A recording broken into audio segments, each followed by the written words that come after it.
வேள்வி மலை சிற்றூராம் வெந்த வீரஜேந்திரன் மிக்கமையில் சுமதரசு பக்குவமையாண்டிருந்தார்.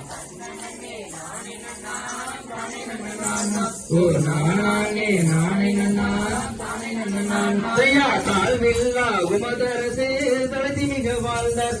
தானவர்கள் வானவர்கள் யானவர்கள் மகிழ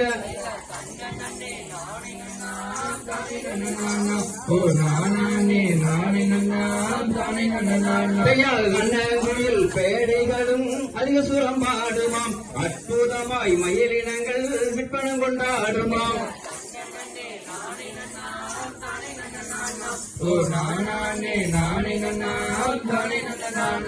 மான்மாரை மயிலினங்கள் வந்து விளையாடுமாம். மாடை புறா கோயிலங்கள்